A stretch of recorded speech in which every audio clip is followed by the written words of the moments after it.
Welcome to another edition of the Bleav in Steelers show. I'm Mark Bergin, joined as always by my guy, two-time Super Bowl champion and Pittsburgh Steelers scout, Ike Taylor. IT, it's been too many moons. I'd argue you've been ducking me because I correctly predicted that the 49ers and Chiefs would square off in the Super Bowl. It's been that long since we've been on a pod together. How Man, are you this morning, my man? I'm good, man. I'm gonna duck my dog, man. You called it. You called. I just been busy. We've been just been sitting up here in Pittsburgh in this draft room, just trying to get everything figured out. So, but you called a month ago. Last year, you called it. You called. You said the Chiefs and the Niners gonna be in there, and I ain't think the Chiefs was gonna be in there. But man, you saw something I ain't see.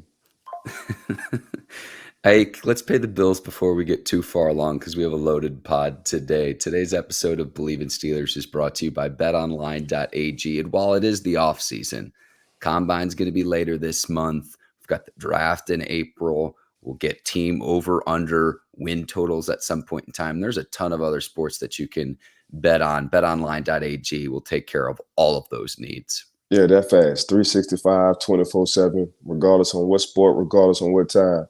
Make sure y'all go to betonline.ag. You can use our promo code Bleav. That's BLEAV. If you're watching Bleav in Steelers, you can see that on your screen right now. You'll receive a 50% welcome bonus on your first deposit. Bet online where the game starts. Ike, we got to get things started here. Mitch Trubisky released after 2 seasons with the Pittsburgh Steelers. And what this means is that Kenny Pickett is the only quarterback under contract right now. So we get to talk out today what Pittsburgh's going to do at the quarterback position in 2024 because there are going to be changes. Man, shout out to Wendy Mitch for wearing the black and gold, coming in, giving us all his services. But, that's just the business side of it, Mark, and it's way above my pay grade. But Money Mitch came in, did what he had to do. Respectfully, Pittsburgh doing what they had to do, letting him go early so he can go out and see what's out there. So,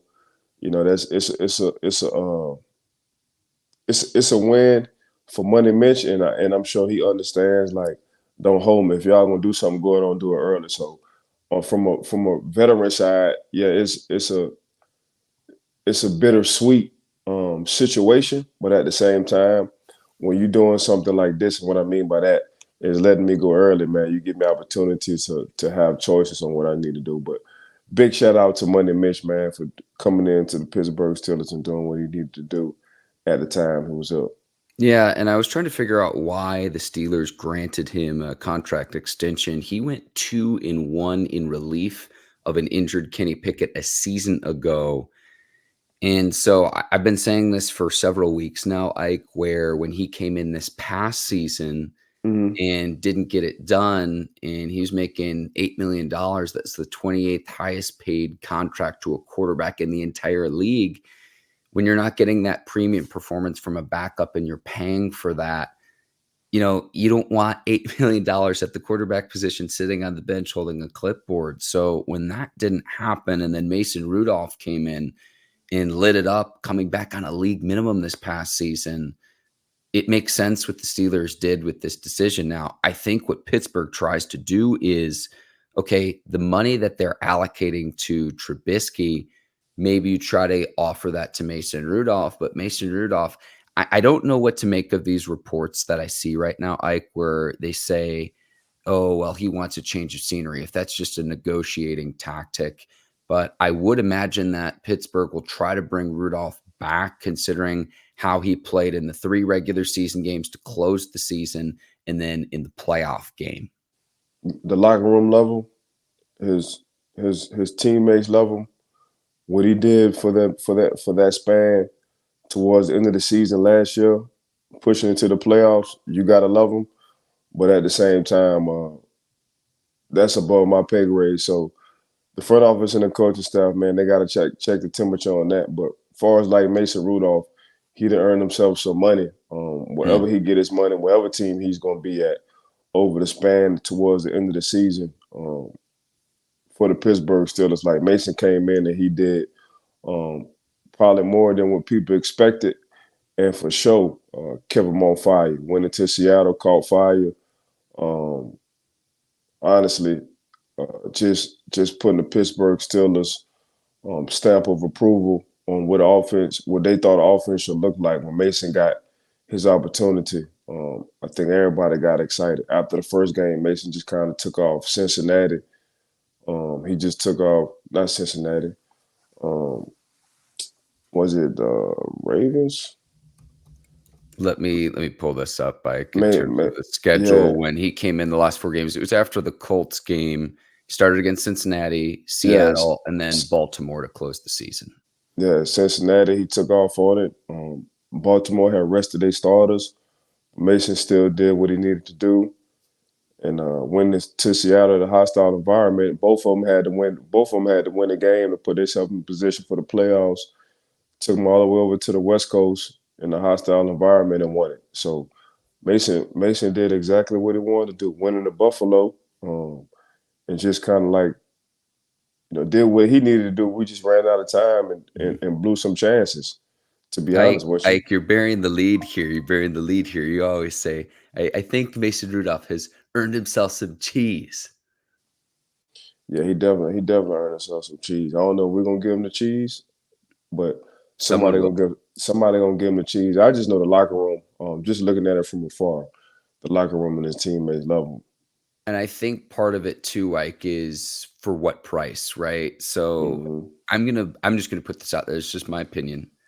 I'd Right. offer him 2 years for 10 million total and kind of try to go from there. He'll probably want more. At the same time, I don't want to pay a premium for someone who's likely to be a backup. If he comes back to Pittsburgh, though, open competition between he and Kenny Pickett. Now, again, we can talk a lot about that. But if it's not Rudolph, then you're going to have to bring in someone to be the backup because even if you're Kenny Pickett's biggest defender, and I don't think it went quite how he expected it to go in year 2, he hasn't stayed healthy. So he didn't do that as a rookie. He didn't stay healthy for the full season once he was the starter, and then this past season. So with Pickett, it's like 6 touchdowns, 4 interceptions, and I know that doesn't account for rushing totals. I get it. But there are quarterbacks in the league that have thrown 6 touchdown passes in a single game. So whoever you bring in, whether it's competition or whether you say, okay, we're rolling with Kenny Pickett as the starter, the backup role is going to be very, very important at the quarterback position. And the first name I look to, considering that you bring in Arthur Smith, is his familiarity with Ryan Tannehill, who's a free agent. So that's probably the first name that I look at it from a free agent standpoint is if you're not able to bring Mason Rudolph back, that is a possibility for Pittsburgh. I mean, Mason just put himself in a good position. Overall in general, he put himself in position to make money. He Mhm. put some hot tape out there. We'll see what OC Arthur Smith wants to do. Kenny is a good position right now because nobody's on the roster other than him officially when it come down to Yeah. that quarterback position. And Mason had made himself some money on the way he played. If you listen to his exit interview, Mason was just like, man, I stopped having the jitters in the pocket. I've grown to sit and go through my progression in the pocket, and when I need to run, I run. And his wide receivers, the OCs at the time, he took command of like Mason, just point blank period. Mason just won himself, made himself a lot of, I don't know, I ain't gonna say a lot of money, but now he has options and he has good tape out there. Well, Ike, this is, not overstated. He will make more than the league minimum this upcoming One season. hundred percent, Yeah. 100%. So, and I mean, he told reporters that he was considering like commercial real estate after this season, and he gets his opportunity at the very end of the year and made the most of it. So, what happens with Rudolph? I think we got to talk a little bit about Fields. I know a lot of people have mentioned, if you want to mention durability issues with Kenny Pickett, okay. The turnovers, okay. Who he had in Chicago. But I'll say this, Ike, where I land is second rounder at most. I would not offer a first round pick for Justin Fields, who will be Mm-hmm. final year of his rookie deal. If you pick up the 5th-year option, all of that. Um, but if you trade that draft capital for Fields as well, to me, what you'd be signaling is Kenny Pickett is then your QB2. So I think Chicago's going to want as much as they can get for Justin Fields. But then I'm also like, okay, who's Pittsburgh competing against to acquire him? Maybe Atlanta. I could say maybe Seattle. I don't see Vegas as a possibility there, considering that the Raiders just brought in Luke Getsy, Fields' offensive coordinator this past year, and it didn't work. Luke Getsy got fired in Chicago.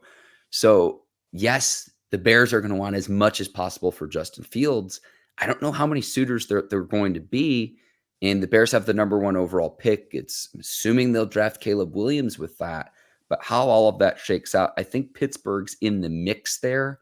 But again, the question I have is if Chicago's being shrewd in its negotiations, who you're competing against, I don't see a ton of suitors right now for Justin Fields. And again, I mean, the turnovers would be a concern, and the durability issues as well. If I'm going to be that critical of Kenny Pickett, I have to be that critical of Justin Fields. But I think that's another possibility for the Steelers. Yeah, just take one team. I know you talked about the durability part and the turnovers, but I mean, to Justin Fields' defense, offensive coordinators, head coaches, just in my mind, just using my talent and putting people around what you think I'm real good at. So to my strength. So that's how I look at Justin Fields. Like you're good coaches, man. They evaluate their quarterback, especially with that kind of talent in Justin Fields. Yeah. You evaluate the quarterback and you just run with his strengths and make sure he just understands his weaknesses. And you put talent around him. So that's exactly how I look at that. So how I won't say this without being rude. So in Justin Fields' defense, I know it's a lot of talk, and I know they got a few high picks, one pick in a 2024 draft, and I know Caleb Williams is different. Just watching tape on him yesterday and seeing what he can do with that football, he all the way different. But Justin Fields is different too, as well, in his own right. So I don't know if the Pittsburgh Steelers gonna pursue Justin Fields. That's above my pay grade. So I just let you take off on that one. Omar be hot as heck if he hear me talking about Justin Fields and what we got going on. So the upside, what I would say is this too, his first 2 years in the Bears organization, they did him no favors. He can't throw the football to himself. And really, until this past season when he had DJ Moore, he didn't have the talent from the skill position players that you need as a young quarterback in the NFL. Not to mention, let's just keep recycling through coaches and what that does to a young player, where it's like, what's the old analogy, Ike, where you put a Band-Aid on a flush wound? That's not going to work either. So in his defense, he's been dealing with that in Chicago. So Pittsburgh goes after him. Where I land is maybe a second-round pick. I consider it. Third rounder, I have no hesitation. Let's send the deal over immediately. Right. Second round picks, kind of where I'm like, you could talk me into that. First rounder, no, I'm out. That's where I come down and where I land with the possibility of trading for Fields. Yeah. I mean, your good organizations, they see the talent and they draft a receiver for Justin Fields. They draft a tight end for Justin Fields. They draft an offensive lineman for Justin Fields. That's what I see. When they like a quarterback, I mean, just look at what Houston did last year in the draft with C.J. Stroud and company. They got Tank. They already had a few pieces together, so they drafted. When they know they got a quarterback, they drafting a receiver. That's a heck of a relationship, So that's why I say I gotta give Justin Fields some kind of credit. Like, you get your receiver in Chicago, you get your tight end in Chicago. I'm talking about high too. And when Justin Fields was coming out a couple of years ago, for sure he could have got him a number one receiver. They could have got him a number one receiver. For sure they could have got him a number one tight end. And then we'll just put all the pieces together. So either you're going to get a left tackle, you get you a left tackle, you get you a left tackle high, you get you a tight end high, and you get your receiver high. And then we'll figure out, we already know what Justin Fields can and can't do, so we'll just figure out hey man, we're gonna lean all the way on his strengths. And what's that, man? We're gonna hit all these RPOs.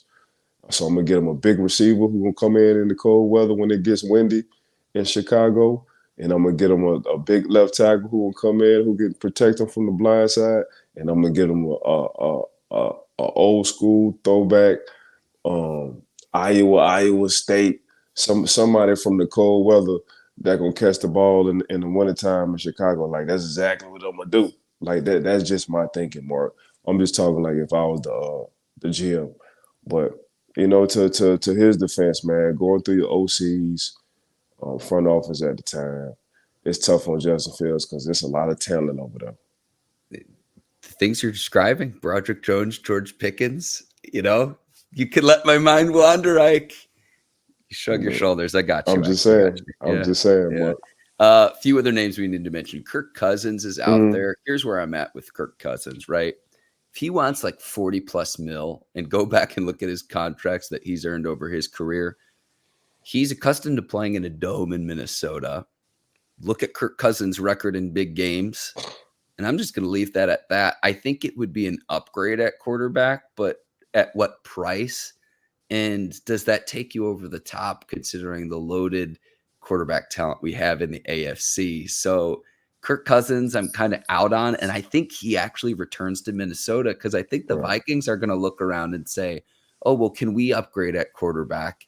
Maybe Mason Rudolph is a fit there potentially, but Minnesota is not going to want to mess around with this. It's as simple as this for me. Justin Jefferson's going into the final year of his contract. You want to keep him in a Vikings uniform for as long as possible, given what he can do with the football, what he can do to get open. I think Minnesota's going to look around and be like, you know what? The possibilities of improving at this position just aren't there this offseason relative to where we're at in the draft, relative to free agency. And I think he runs it back again in Minnesota coming off a season-ending injury. Yeah, if I'm Minnesota, I'm running it back with Kurt. Like Kurt is Minnesota. Kurt is. We can say we want to say what he can and what he can't do when it come down to big games. Ask Justin Jefferson who he want for his quarterback. I guarantee you he gonna say Kirk Cousins. So as the offense who they want, I guarantee you they're gonna say Kirk Cousins. Just the city in general. Kirk Cousins is the Vikings. Minnesota have grown to like Kirk. I'm sure Kurt and his family has grown to like Minnesota. So yeah, people always think the grass is greener because they're looking at other teams, but there's not too much talent like a Patrick Mahomes. There's not too much talent like a Joe Burrow when he's healthy. There's not too much talent like a Lamar Jackson. The talent ain't like that all the time. You know what I'm saying? There is not somebody schematically on the NFC is like a Kyle Shanahan. You feel me? Ain't nobody schematically gonna be like Coach Sean McVay. So when we get to talking like that, man, like everybody just look, and that's the problem, man. Like a lot of teams just look at other teams and what they have and be like, I want the same thing. Well, the same thing might not be suited for you, or it might not be good for you, or might not be your style. I know, just my personal opinion, Mark, Kirk Cousins is Minnesota, and he's their style. So for me, I feel like if you ain't know no better, you feel like Kirk Cousins was drafted by the Minnesota Vikings. From what I see from afar on how he takes care of one of that city, two of that offense. So You mentioned about teammates loving him, Mike. Look at the plane when he puts on the gold chain and his teammates love him. They love, man, listen, when you got a quarterback like that and your quarterback out of character, but he's comfortable enough with his teammates and he's putting on gold chains and acting like a rapper, then when you put him at the NFL award shows and he has his own like script at the award shows, it's like, dang, because when you think of Kirk Cousins, a Christian dude, dad, active in the community, you think of like low key chill. But when you got Kirk flipping over to the other side, or just like, you know what, let me catch a breath of fresh air and let me just chill with my teammates. Like he's one of the boys, and he's not trying to be one of the boys. His personality just coming out. So you know how you just wake somebody's personality up. I think Minnesota and his teammates have just woken his personality out, and they love it. They love it because it's authentic. It's nothing scripted with Kirk. So yeah, man, if I ain't know no better, I thought Kirk Cousins got drafted by the Minnesota Vikings. So in my mind, they better bring Kirk back. I hope once in a while I'm out of character on this podcast. Just once in a while. Oh yeah, every now and then. Once every blue moon. Yeah, Um, you go on your rant sometimes. I'll be like, okay. I'm like, oh shucks. Pop one headphone out and just feel like I'm like, man, this dude on one today. When you get on your rants, I'll be like, man, this dude on one today. A few other names we need to mention. We'll go to the next topic. Russell Wilson, he brings a lot to the table in terms of his resume, his pedigree. Again, would depend on price. I'd kind of lean towards no there, just given where he's at in his career. And then Gardner Minshew's possibility as a backup. I mean, we'll see. A lot of time between the offseason. I'm sure there are probably 3, 4, 5 other names out there that Pittsburgh could get in free agency. The two names in the draft I wanted to make mention of, Michael Pratt out of Tulane and then Spencer Rattler out of South Carolina, mid to late rounds in the NFL draft. Again, a lot of this is going to be contingent upon what happens with contract negotiations with Mason Rudolph. But remember, too, free agencies after the draft. So I cannot wait to see what Pittsburgh ends up doing in terms of figuring out who the quarterbacks that are going to be on the roster, because we know Kenny Pickett will be there, but right now that is the only certainty that we have at this point in time in February. Yeah, as soon as Mr. Irrelevant get drafted for the 2024 NFL draft, man, you know that free agency gonna be a whole frenzy for real. It always is. It always is. A few other topics to get to. Steelers releasing Chuks Okorafor and Pressley Harvin III. I'll start with Chuks. He was the highest paid lineman on the Steelers, offensive lineman, that is. And there's disciplinary reasons. He gets benched. Broderick Jones comes in and never gives that position back, the rookie out of Georgia. So to me, it's like, if you're going to have someone that is the highest paid lineman on your team as a swing tackle and not starting on the field, the decision makes sense. And I can get to Pressley Harvin the third, Ike, but if you have anything about Chuks Okorafor, go ahead and hop in here. No, I mean that's the business side, man. You gotta do what you gotta do. Shout out to Chuks for giving the Pittsburgh Steelers his services at the time we was here, but that's just the business of it. Mark. I get it, Ike. And then I want to bring up this tweet from our friend Alex Kozora from Steelers Depot. With Pressley Harvin III, to me, was the consistency, or what I should say, lack thereof, the lack of consistency.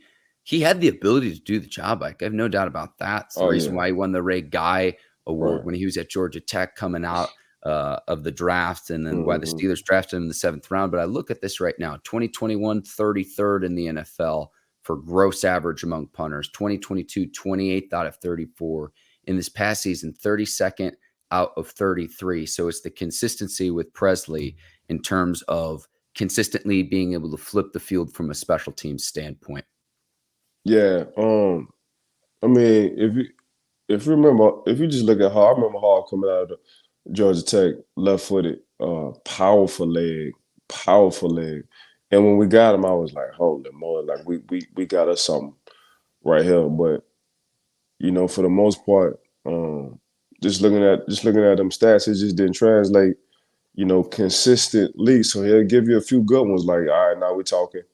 Then there go them other ones. You be like, come on, Hall. He'll give you a few good ones, like, all right, man, now we talking.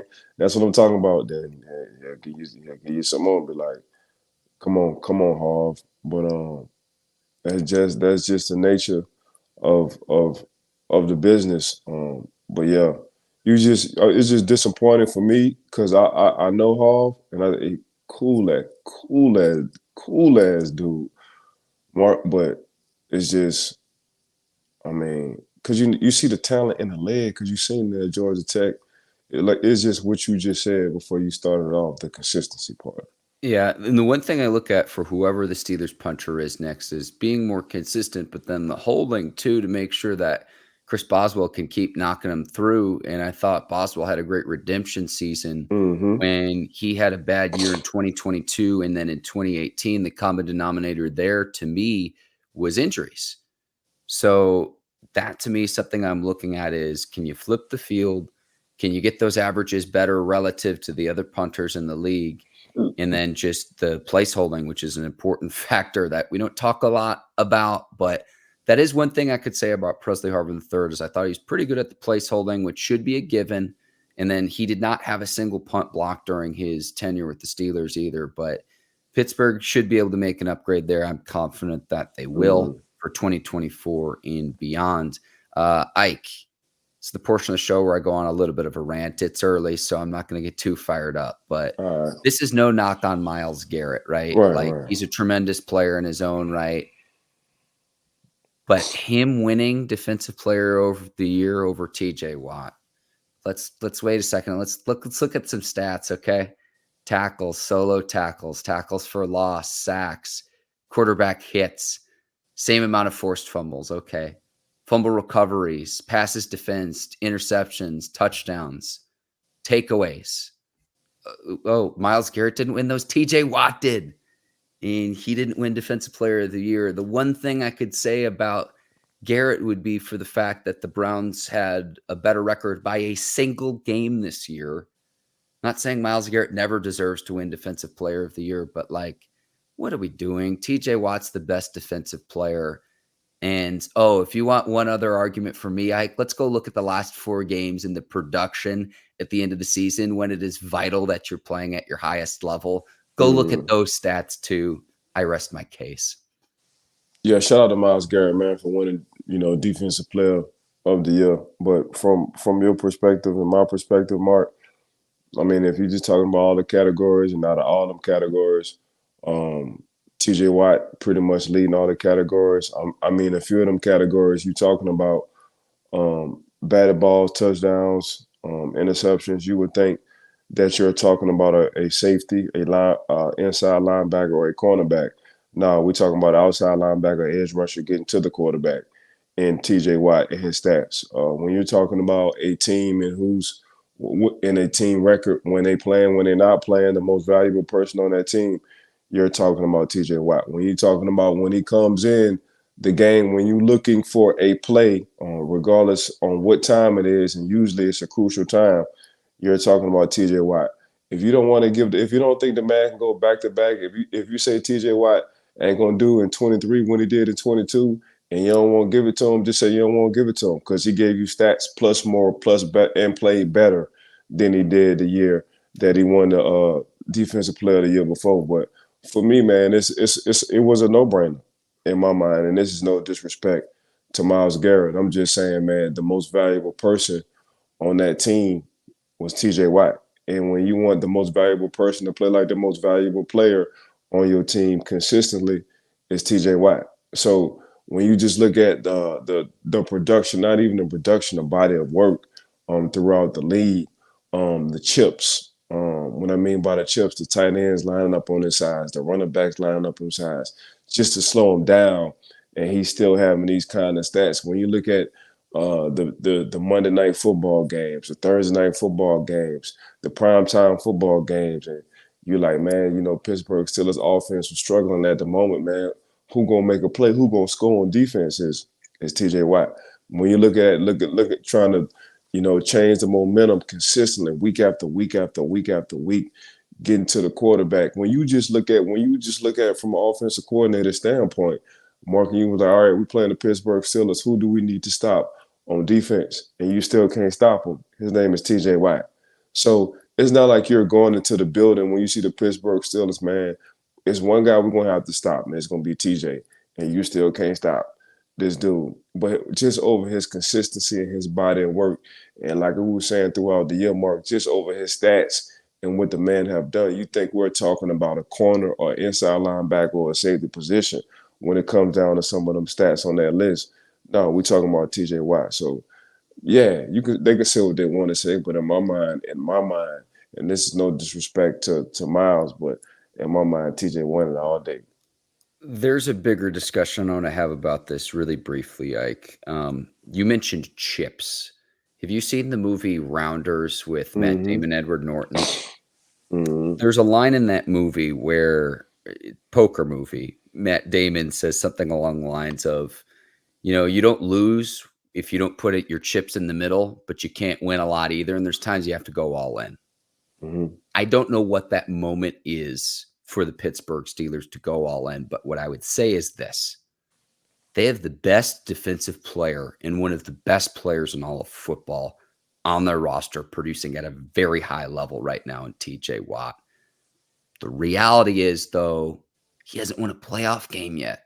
And at what point in time do you say, you know what, we're going all in and we're going to go and do what we need to do and be aggressive as an organization to go on and try to win a Super Bowl and win number 7? I don't know what that moment is. I don't think you can be hasty in being overly aggressive to where then you don't get it done. And you see, there's a bill to pay for that meal, Ike. We saw it with the Rams when they got rid of all their draft picks and it was cool and they had all this talent. And then you got to pay everybody too. I don't know what that moment is. The one thing missing with TJ Watt right now would be the playoff success. But I'll say this too. If he keeps performing at the level that he has with 20 plus sacks a year for the next 3 years, he's a first ballot Hall of Famer. So at what point do you go all in? That's what I'm looking at this from a bigger picture standpoint, even though right now we're arguing that, I think it's a joke that he didn't win this award over Myles Garrett just because of what voter fatigue. We're tired of awarding greatness year in, year out. It happened to Michael Jordan too. It happens to a lot of the greats. Michael Jordan with the league MVP. Go and look at that. The 97 season with Karl Malone. I get that we get bored of voting for the same guy year after year after year, but I don't even understand what the argument is with Garrett other than to say, okay, yeah, the Browns were better by a game. Come on. Yeah, that flame kind of went out the last 5 games of the season for Myles too. When it comes down to production, that flame ain't never went out for TJ when it came down to production. Like actually going towards the end of the season, TJ flame kind of like got hotter, and that's exactly when you need your flame to get hotter, leading up towards the end of the season, trying to make a push for that playoff. It's TJ made enough plays for the NFL to be like, God damn, this dude is the best in the world at his position. I ain't even talking about the best player on the field. I'm talking about the best in the world, and let alone the best player on the field. He has that quarterback impact. He just so happened to play outside linebacker. Did I land the plane, Ike, with the analogy with rounders? Yeah. Okay. Yeah. Sorry, I'm sorry. Go ahead. No, you snuck that in. I did. I like that. But yeah, TJ just different, bro. I think Coach T called him an alien for sure. He's definitely an alien, and you can't say that about too many people. It just so happened we got 2 of them, but I don't want to get off script. All good. Ike, keep it on the defensive front. Cam Heyward winning Walter Payton Man of the Year. I think he could run for mayor in Pittsburgh. I'm going to say 2 things. Number one, it made me a little bit sad because he's going into a contract season. He'll be 35 next year. And I think this is going to be the last year where he makes the kind of money he's making right now because he's performed at the highest level, in the NFL. What I would say is this, he's done his dad proud. Ironhead Heyward, who also has ties to the city of Pittsburgh.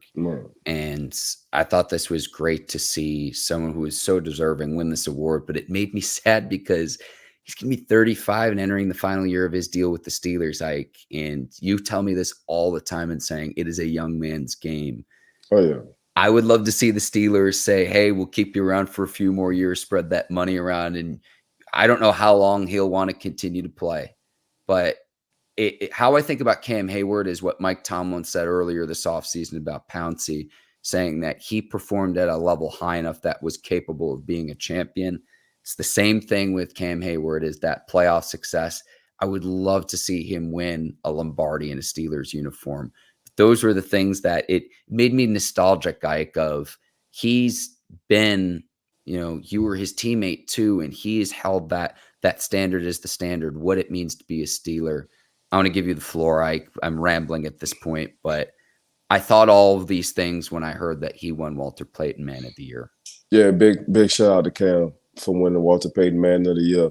But that's just Cam. Like Cam not only can run for mayor in the city of Pittsburgh, Cam can be in office for the league, for the NFL, Mhm. whatever the league want to do with Cam. That's how important Cam is to the NFL. Cam, and yeah, we talk about the father time. Father time always catch up with you. I don't care who you is. But Cam, his importance not only for the Pittsburgh Steelers organization, not only as a leader, not only as a captain, not only as the production, not only a future Hall of Famer in my mind, but Cam just a good dude in general. You nailed it early and said his dad would be proud. Ties in Pittsburgh from his dad, Ironhead Heyward, playing that running back position.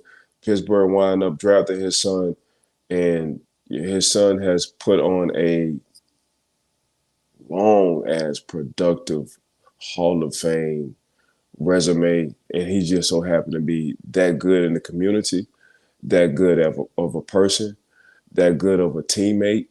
You say the standard is the standard, Mark, and that's exactly when you're building or when you want a football player to check all the boxes, you say you point directly towards Cam Heyward and say model this guy right here, and that's Cam. We couldn't have gotten a better person, not only for the city, not only for the representation of the organization in the city than Cam.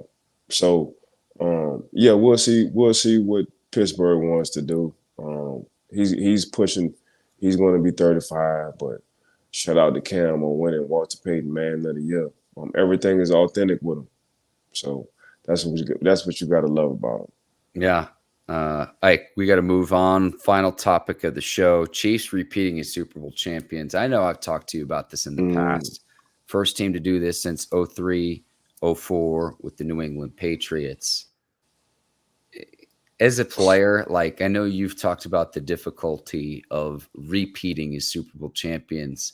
It had been the longest drought in NFL history for teams to repeat as Super Bowl champions. But can you just explain why? Ike, I know we've talked about it in the past, but like how hard that is to do from one year to the next to say we're going to win the championship again, because now there's discussions of three-peating.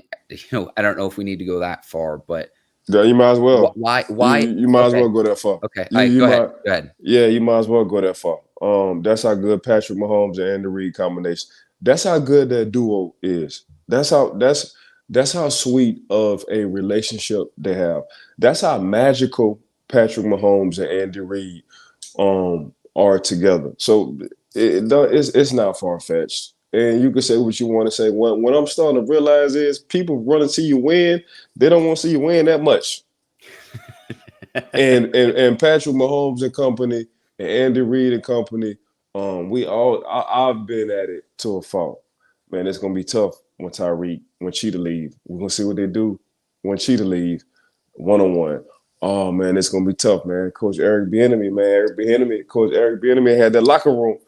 Man, if it was one important piece to that puzzle, it was Eric Bieniemy and what they wound up doing. Win the championship. When it wasn't looking good earlier. See, Patrick Mahomes checked the box off when he lost Cheetah.